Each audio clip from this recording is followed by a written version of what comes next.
Okay, so once again, mayong adlaw or mayong gabi. So continue ta igsoon sa ato ang update o ingon man sa ato ang content about sa third temple. O kini nasa tong thumbnail unsaon man pagtukod kay mao man kini ang problema karon sa mga Jewish o sa mga rabbi, mga magtutulo sa balaod. Tungod kay humana nila gihimo ang open ceremony sa pagtukod sa templo. Ang problema kay ang site, ang lugar nga ilang pagatukuran nga dapat diha gyud ang templo, mao man kining gitukuran karon sa mga Palestinian o kining Syria nga naa sa Dome of the Rock na sa bukid sa Muraya. Ang Dome of the Rock naa gyud sa area nga gitukuran sa una sa templo ni Solomon o sa time ni Jesus nga temple nga tong nagun-op. So mao ka nang gitukuran karon og Dome of the Rock.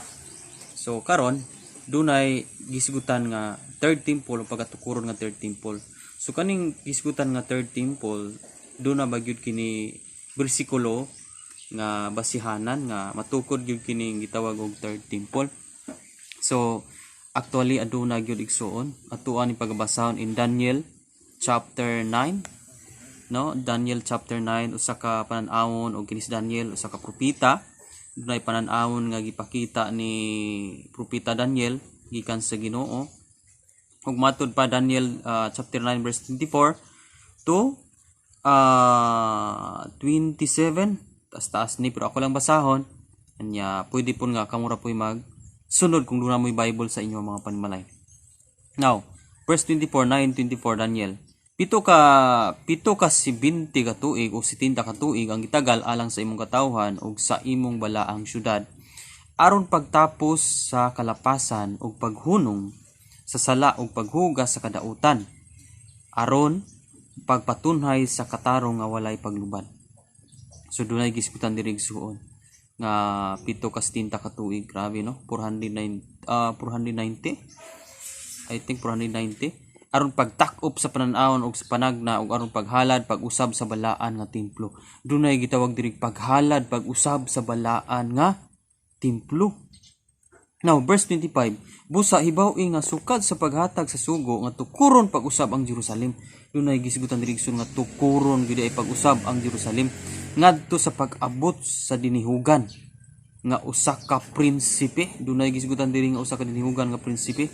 Kinahanglang mulabay una ang pito ka tuig unya sulod sa 62 ka pito ka tuig tukuron pag-usab ang Jerusalem, no? Di na nato ni kompyuton na tukuron pag-usab ang Jerusalem. Lakip ang mga plaza ug mga kanal ug maglibot sa syudad nga maglibot sa syudad, no? Plaza, kanal, tukuron pag-usab dili lang day kada templo kundi i-restore gyud tong karaan sa una. Apan igsuon may tabo kini panahon sa kasamo. May tabo kini panahon sa kasamo. Grabe. So ang pagtukod ay aning templo matud pa dinhi may tabo kini panahon sa kasamo. Ang pag-restore ba, ang pagpabalik ini nga balaan nga templo o kaning gitawag nila third temple may tabo daw matud pa Daniel sa panahon sa kasamo. So unsaon nga matukod nila ang third temple? Mao ni some Bible scholars nagbilib nga ang pagtukod sa templo kinahanglan nga i-conquer sa nila ang nagtukod sa Dome of the Rock.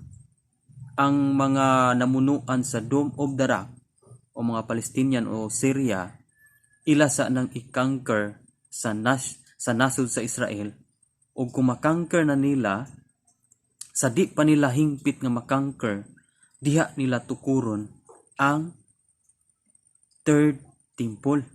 Siyempre usa na matukod kung ma-destroy na ang Dome of the Rock.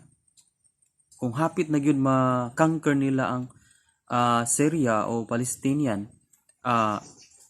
ilang i-destroy ang Dome of the Rock kay kanang lugar usa ka memorable na nga place nga mao nay gitukuran sa una sa Temple of Solomon. And maupod ni ang mga Jewish people, maupo na ang ilang gituuhan nga dili gyud basta-basta nga ibalhin nila og tukod ang templo. Dili gyud sila basta-basta nga ibalhin lang usa ka lugar, no? Ang pagtukod sa ikatulo nga templo, kun dili kana jung gitukuran karon sa Dome of the Rock, mao gyud na nga lugar nga dapat tukuran sa ikatulo nga templo. So kung moingon ta nga itukod nila sa laing lugar, dili diya sa Dome of the Rock, so walay mahitabo nga kasamok, walay mahitabo nga gira, walay mahitabo nga naman peaceful ra, kay dili man sila magkaaway, kay itukod ra man nila sa lain nga lugar. So nagatuog gyud ang kadaghanan nga ang pagtukod sa templo mahitabo gyud sa panahon sa kasamok. Kay nganuman nga mahitabo sa panahon sa kasamok, tungod kay kinahanglan usa nilang i-conquer ang namunuan sa Dome of the Rock. Kinahanglan usa nga ang Dome of the Rock i-destroy para ipuli ang third temple. So that's why si Daniel, Prophet Daniel, dili isa masayop sa iyang pag-ingon nga ang pagtukod sa maong templo, ang pag-restore sa Jerusalem, sa kanal, sa plaza, ug sa balaan nga templo, ug sa uban pa, no? Sa uban pa, mahitabo sa panahon sa kasamok. Igsuon, nag-open ceremony na sila para pagtukod sa templo.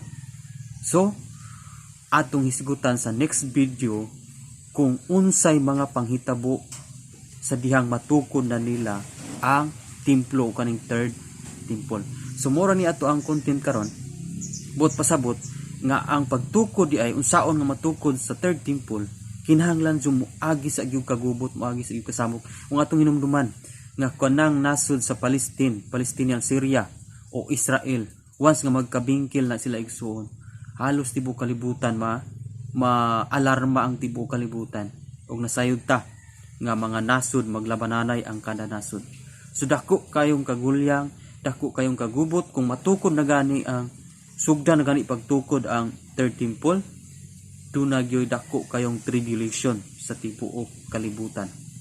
Why? Nganong mahitabo man pud ang tribulation? Tungod kay kung ang giingon diha matukod sa panahon sa kasamok, di ba? Maglabananay ang kada nasod, ang ubang nasod mulaban sa Syria, ang ubang nasod mulaban sa Israel. Unsa may mahitabo sa tibuok kalibutan? Dunay dako kayong tribulation. Dunay dako kayong kagulyang o kagubot sa bisan asa kutob sa mulaban sa duha ka nasod. O di ba? So karon di nilang takutob, og ang next video atong panghisgutan ang mga posible nga mga panghitabo kung matukod, after matukod, og human na ikahalan nila unsay mga mulingkod kinsa ang gidudahan sa mahitabo sa sunod nga mga higayon. Okay, salamat sa imuhang pagpamati, o sa more update pwede ka mag-search sa YouTube about sa third temple. Daghan kayong mga kaigsunan nga nag-vlog nato about sa third temple, o daghan ka mga impormasyon nga makuha through social media, through Google, imong i-search about sa third temple. Daghan kang diha ka makita igsuon og update, og daghan kayong nag-vlog, nag-video about silang ceremony, og daghan pug kayo nga mga scholar nga nagtuon about sa third temple. So kinahanglan dili ta magpakabutabungon karong panahon na, especially Christian, dili ta magpatulog-tulog sa tumbang Kristohanon, tungod kay ang uban walay kalibutan nga na ginasugdan na dahil nila ang open ceremony sa pagtukod sa third temple, og nasayod ta nga ang Daniel gaingon nga kinahanglan moagi jud kasamok usa matukod ang third temple. So God bless, glory to God. Kung bago pa kanini nga channel, just click subscribe and notification bell, or like or share, and then para ma-update ka sa next video. Atong next video nasa atong thumbnail sa tapad ang mga posibleng mahitabo sa after matukod ang third temple. God bless.